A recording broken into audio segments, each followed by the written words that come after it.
attack could start flowing. I think it was a very different game, and yep, unfortunately, it seems like it was 5 or 10 minutes too short for us. Yeah. I think obviously at the end of a tournament, when you added the tournament, emotions run high, and it's always difficult to do an accurate assessment. But if you have to look back, I mean, what are the big takeouts from Europe? I mean, I know there's no South African involvement anymore. We all lost out in the last 16 of the quarters. So what are the big takeouts for you? Yeah, I think first off, it's similar lessons to Super Rugby. The moment you're in playoff games, your chances for going further is a lot better when you're at home. As the Stormers showed us last year as well. And the margins is so small. We play against a star-studded international team tonight, and post-game we feel we were in it, and at times good enough to maybe really cause an upset. So the traveling is the traveling. That's one thing that we knew that's going to go. I think we're traveling well in terms of logistics and getting the guys fresh and ready for a good performance. And every team offers you something different. Tonight was a breakdown. If you allow Glasgow, similar to Racing, if you allow them to run onto you, they've got unbelievable X-factor and backs outside. And the first 20 minutes, they probably managed to get that right with us, and after that, some unbelievable character and fight from our guys to come back. I know it's an obvious statement, but I mean, you're a new team in terms of both the experience. So you had a couple of guys like Yaku and those guys, but you played, like you said, against a team it's full of internationals, a virtual Scottish team. How do you get your team to be a bit more clinical, getting the experience that they need, given that do you do it to UFC? Yeah, I think there's the best learning experience is to experience a game like this. Playing in a European or URC knockout game away from home against international players like this, seeing the guys in the change room now and how much it means to them. And I think one of the areas that we improved immensely the last 6 to 8 weeks was we were learning a lot quicker, and we're fixing on the go and while we're playing, and I think we managed to do it again tonight, and I think that's the difference between a test player and a non-test player, is the ability to adapt to what's needed in that moment, and I think as a team we've been really growing and developing there, and it's important for us to learn the small margin lessons, but a game like tonight, the small stuff's the big stuff. Final one from me, the injuries. Fortunately, Raps is okay. It was a nasty collision. Obviously, he'll miss a couple of games. Ruan Venter will have to assess. Yeah, I think it might be a concussion. The rest, I hope, is only bumps and bruises. As the bodies cool down and as we travel back, we'll probably have some really tight and sore bodies Monday, Tuesday. So we'll have to reassess probably Wednesday to see where we are. Thanks, Jan. Ross? Yeah, so how's the coach? Hard lines on the loss there. How big of a blow was it, losing Rabs in the 7th minute, and then you also lost Ron Venter pretty early on, especially, with your sort of lack of backup, if you can call it that, with other guys also out injured at the moment, how much did that play a part, in setting you guys back early? Yeah, obviously. I mean, Raps' pace and speed and X factor has been a point of difference for us, similar to Edwell. So losing that pure speed and pace on the turnover with the kick chase, with all of that, was a big loss. And then obviously Ron Venter is probably our main momentum giver and stopper. So to lose that early on was obviously a challenge. Unbelievable opportunity for someone like Rowan Delport, who's 20 years old, to play that amount of minutes against a team like this. And luckily, Kewan have played a bit of wing earlier this season for us. So we managed to adapt. But I mean, losing 2 players like that, obviously you're going to feel that. And obviously, there's a lot of disappointment in going out at the quarterfinal stage. But, you must be really proud of the growth of the team over the last few months. You look at your last tour overseas, you guys were completely outplayed in most of your games there. And to come, as you said, to an international aid in Glasgow side and put that to a performance must be quite a proud moment and something to really build on here. Yeah, thanks, Ross. I think the last 6 to 8 weeks, the guys have been unbelievable. The buy-in to really grow and get better and develop and bring the energy and training and bring everything that they have to bring. Playing with their hearts on their sleeves, showing what this means to all of us. The players with a performance like tonight is unbelievable for us to one, see what our potential could be, and two, to show what it actually means to us. So as I told them directly after the game, unbelievable character, fight, willingness to never give up, to keep on going. And like I say, another 5 minutes or a better first 15 or 20 minutes, and I think the result could have been different. And obviously, it doesn't get any easier. 2 more games left in the pool stage of the URC. Massive clash against Leinster and then Zebre. How do you sort of pick the guys up from this and head into that and try to force your guys into the top 8, even though it is a bit against the grain at the moment? Yeah, obviously we've been traveling the last 3-4 weeks to and fro Europe, so it's important for us to really rest and recover well, to get the balance between preparation and readiness to play. And we have been growing and developing so nicely that I don't doubt that we will be ready to take another step forward against the best team probably in Europe.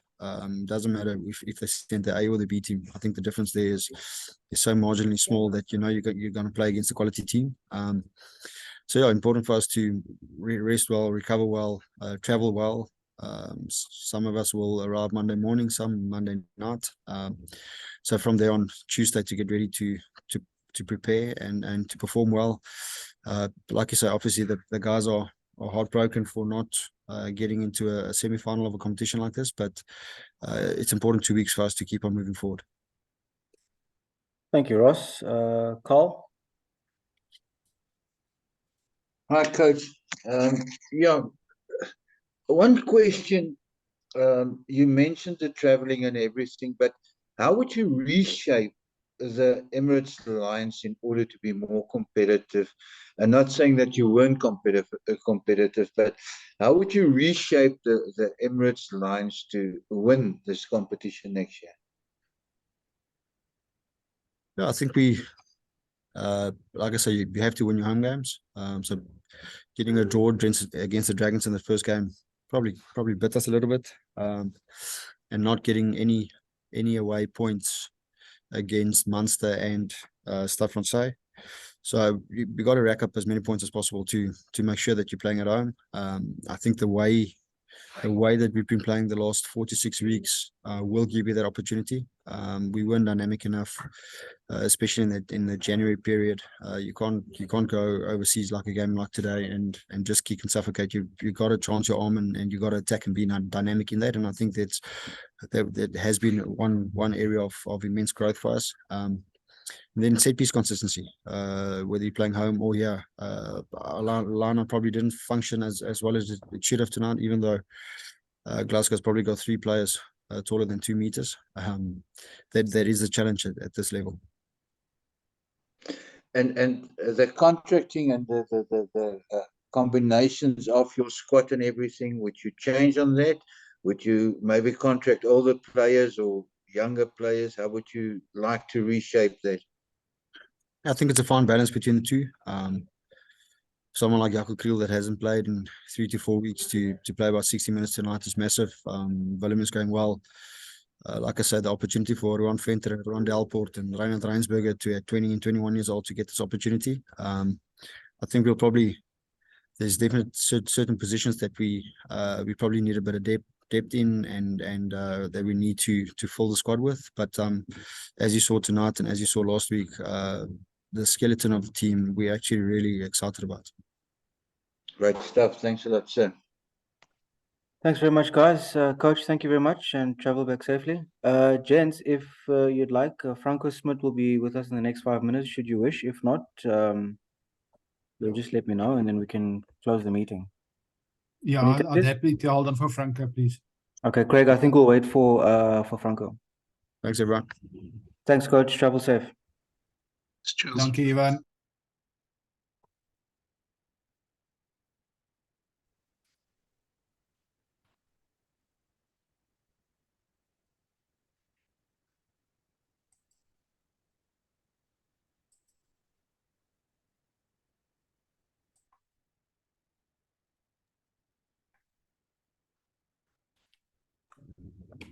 Hi guys. All right, So guys. we've Thanks very much, improved it. Coach of Glasgow Warriors, Franco Smith. All right, guys. Jan de Koning. We can go. Thanks, Nisha. Hang on, Sam. Hang on. I've Franco. Yeah, okay, fair enough. Hopefully, right, Jan, can you go again? Sorry, I didn't hear you. Nah, all good, all good. Franco, obviously, I mean, this is a 10-point margin. Did the Lions provide you with more trouble than you expected? And what is your overall take on a team like Lions and South Africa's participation in Europe? First of all, they didn't surprise me. I expected them to play. I think in 2019 Currie Cup final, they did the same thing, coming back and stayed in the fight. So with the same coaching group, or with Cash there at the helm. So I've got a very good idea. We had a very good idea. They didn't surprise me at all. I think we were inaccurate and turning the ball over too many times, and we were really nervous on attack, that I can, from our side, say, but didn't expect less from the Lions. They were good. Yes, and then obviously with the South African teams being in Europe, I think apart from it, the logistical obstacles, in the sense that they got to fly and people got to fly down to them, an extra flight maybe, and I think that the French teams are not used to flying down to South Africa. Apart from that, I think they've added value, obviously, and I think it's also an important competition for them to be a part of. If we can turn to your team, to Glasgow Warriors, I mean, you guys obviously got a late internationals, and you're doing very well at the moment. What does the future hold for you guys, and what is your obviously you want to win tournaments and stuff, but what is your long-term goals for Glasgow? Yeah, obviously we want to. I don't believe in success. I believe in significance, and I've said this in previous interviews in South Africa as well when I coached there. So obviously we want to, build a group here that can perform away and at home to the best they can be. And I think there's a lot of building blocks for this season to be put in place. And I've in previous interviews here said that to put that first 80% of a team in place is much easier. Usually takes about 6 months, 7 months, maybe a year, but the last 20% takes another year or two to get in place, So there's still important growth. I think the important thing from our side is that we develop a good squad. The fact that we could make those 5 changes tonight late in the game just proves that, and the fact that we've used a different squad to play against Munster a couple of weeks ago obviously helped a lot. So, but those players had to be blooded at this level, and I think that's where we were brave in the beginning of the season, allowing these guys to show their value and all the hard work that they've put in during the pre-season and in the season. So, yeah, I think a good squad makes a great team, or a great squad makes a good team, any way you want to see it. A final one from me. If you were to coach a South African team, what would you change in their approach? Yeah, look, I think it's a difficult question because it's going to come over. It might be interpreted wrongly, so I'm rather gonna refrain from answering that, because just out of respect for the coaching group that's in South Africa. I think there is some things that's done different. My philosophy are based on years ago's experience of Super Rugby, and then my experience in Europe, and I tried to marry the two to get a balance. But I think the Stormers have a good recipe, what they were doing anyway. The challenge is in Europe, if you want to compete in both competitions, have a squad, all-round squad that's well developed, and obviously you must have the confidence to use them. Thanks, Franco. Thank you very much, Jan. Ross? Thanks, So how's it, Franco? You took over Glasgow at the start of the season. You've been there barely a year now, and the side has shown a lot of growth that you must be proud of. What have you sort of changed there to turn them from a team that finished eighth in the EuroC last season and just missed out on qualifying for the Champions Cup due to the needing a Welsh team in the list? Now you've already qualified for next season Champions Cup into the semis of the Challenge Cup, where you guys were knocked out in the quarters last season. What has changed this season, and what have you added to it that has given you the success? Yeah, first of all, I think I was welcomed by the club, and the coaching group was ready to accept change and a new approach. Obviously, I think resilience is a very important part, very ingredient that was needed. Obviously, I think just a different approach and a fresh outlook of things. I don't want to go into too much detail and bore you with it, but yes, and obviously the squad management, I think, and my interpretation of how I think we should play, and the DNA that I embraced here, that we want to play with, is suited the way that I've coached in South Africa. I want to get the perfect balance between attack and defense, and playing in the right areas and the right and bring a test match like feel to a team that's got the DNA of running rugby. So I try to adapt my philosophy and apply a couple of new things that I've learned through my international experience to maybe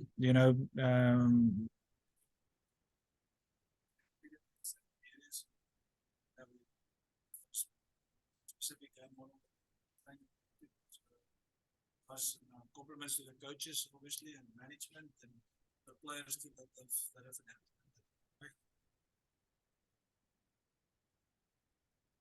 adapted. Thanks. Can you still hear me? We seem to have lost your sound there a bit. I can still hear you. I don't know. Okay. I'll just get the recording from Yanisa then. I'll just ask one more there, Franco, for you. Obviously, season's not over.